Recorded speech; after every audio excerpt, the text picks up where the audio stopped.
আজ একটু বেশি ভোরে ঘুম ভাঙল, তাও আবার একটা মিষ্টি গান শুনে।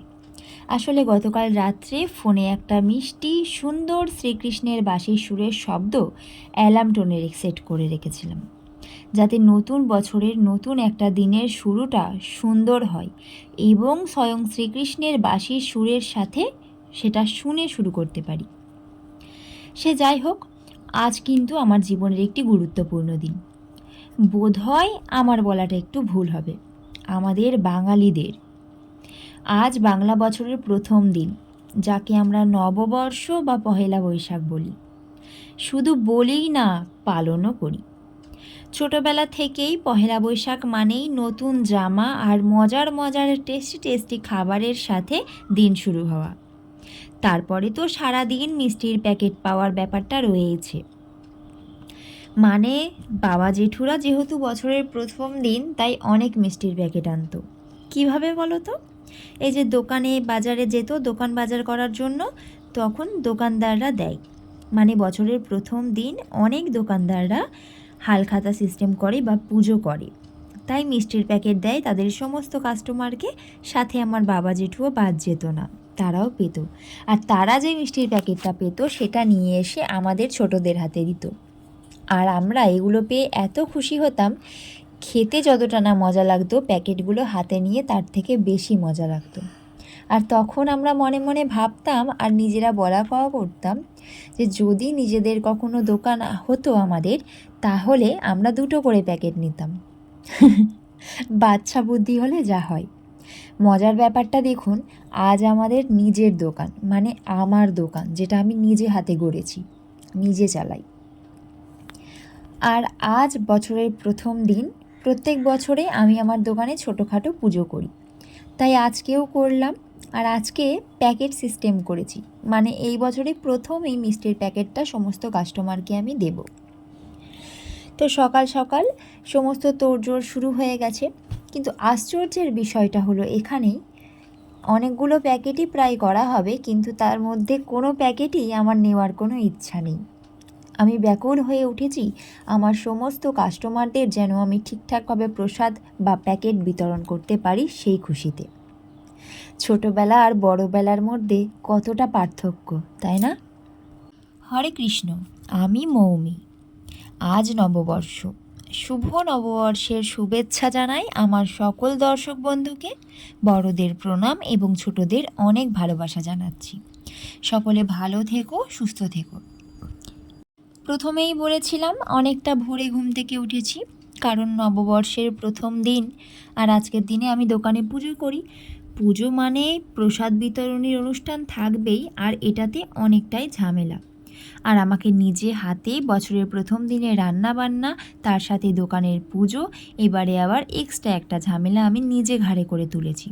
আর সেটা হলো প্যাকেট বিতরণী বা প্রসাদ বিতরণী।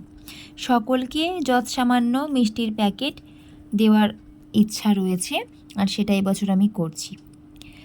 গত বছরেই ভেবে রেখেছিলাম যে শুধুমাত্র পুজো করব না, আগামী বছরে একটু মিষ্টির প্যাকেট বিতরণীর মতো ছোট একটি অনুষ্ঠানও আমি রাখব, যেটা আমার খুব ইচ্ছা। আর এত ইচ্ছা করে যখন এত শখ করে কিছু করি, সেটা যখন সাকসেস হয়, তার খুশিটা তো দ্বিগুণ হয়ে যায় যখন পরিবারের সকলে পাশে থাকে। আমি এই ইচ্ছাটা দীপকের কাছে প্রকাশ করতেই দীপক বলল, এটা খুব ভালো জিনিস, তুমি করো, আমি আছি। ও সমস্ত কিছু এনে দিয়েছিল।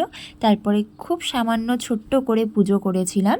আর পুজো করার পরই বেলায় প্রসাদ বিতরণীর ছোট অনুষ্ঠান করার পরই আস্তে আস্তে মিষ্টির প্যাকেটগুলো নিজে হাতে রেডি করেছিলাম। বেশি প্যাকেট হয়নি, আমার দোকানে 60-70 জনের মতন কাস্টমার আসে, মানে 60-70টা পরিবার থেকে জিনিসপত্র নিতে আসি। এই 60-70টা পরিবারকে আমি প্যাকেট দিয়েছিলাম। 60-70টা কিন্তু প্যাকেটও হয়েছে। তাতে আমার যতটা সামর্থ্য, সেই অনুযায়ী আমি একটু মিষ্টি রেখেছিলাম, আর সেটা সকলের হাতে তুলে দিতে পেরেছি, তাতে আমি খুব খুশি। একটা প্যাকেট বেঁচে গিয়েছিল, আর সেটা আমার পুচকুটা নিয়েছিল, মানে আমার ছেলে নিয়েছিল। জানো তো আজকের দিনটা অনেক খুশিতে, অনেক মজাতে, অনেক আনন্দে কাটিয়েছি। আর তার থেকে বড় কথা হচ্ছে অনেক কষ্ট হয়েছে, কারণ একা হাতে ভোরবেলা 4:30 থেকে রাত্রিবেলা 9:30 পর্যন্ত সবটা সামলেছি।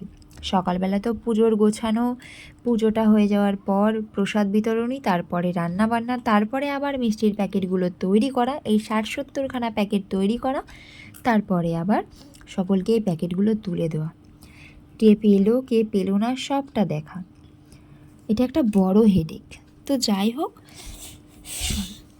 অবশেষে আমার ইচ্ছাটা পূরণ হয়েছে, এটাই বড় কথা। এটাতেই অনেক খুশি, অনেক ভালো লাগা রয়েছে।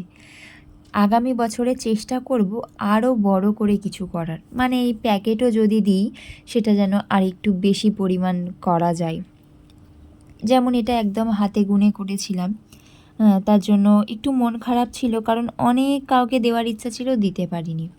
ভগবান যদি আমার সামর্থ্য দেয়, আগামী বছরই অনেক সুন্দর করে করব। আর সবার আশীর্বাদ তো লাগবেই, বড়দের আশীর্বাদ ছাড়া তো আমরা ছোটরা কিছু করতেই পারবো না, আর চেষ্টা তো আছেই। যাই হোক, পুজোটা এখন হচ্ছেই, তারপরে অঞ্জলি হবে, তোমরা দেখতে পাচ্ছ। আমার মনে যতটুকু ছিল সেটা তো তোমাদের সাথে শেয়ার করলামই। এখন পুরো ভিডিওটা দেখে তোমাদের যদি ভালো লেগে থাকে ভিডিওটা শেয়ার করে দিও, আশা করছি ভালো লাগবে। আর একটু তোমার মূল্যবান মতামতটা জানিয়ে দিও। সকলকে শুভ নববর্ষ। নতুন বছরটা কিন্তু খুব ভালোভাবে কাটাতে হবে, তাই না? আর একদম সময় নষ্ট করবে না।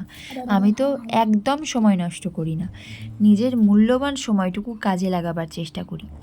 আর দেখতে পাচ্ছ, আমি, আমার জায়ের মেয়ে, আমার পাশের বাড়ির যা, আমার বাড়ির যা, আমার ছেলে, সবাই মিলে জোর কদমে কাজ করছি। সবাই একসাথে কোনো কাজ করার আলাদা মজা। বরাবরই আমি চাই সবাই যেন একসাথে থাকে। এক ছাদের নিচে থাকা মানেই একসাথে থাকা না, আলাদা ছাদের নিচে থেকেও যে একসাথে থাকা যায় সেটাই আমি চাই। কিন্তু কি করব বলো, সবাই যদি না চায়, আমার চাওয়াটা তো আর চাওয়া না। জানি না, বছরের প্রথমটা তো খুব ভালোভাবে কাটালাম সবাই মিলেমিশে একসাথে, কিভাবে এবার বাকিটা কাটবে সেটা তো সময় বলবে, তাই না? অনেক কষ্ট করে এই দোকানটা দাঁড় করিয়েছিলাম, অনেক কষ্ট করে আমি নিজের সংসারটা তৈরি করেছিলাম। নিজের সংসার কথাটা বলা খুব সহজ, নিজের সংসারে 0 থেকে 100 পর্যন্ত পৌঁছানোর লড়াইটা কিন্তু অনেক কঠিন।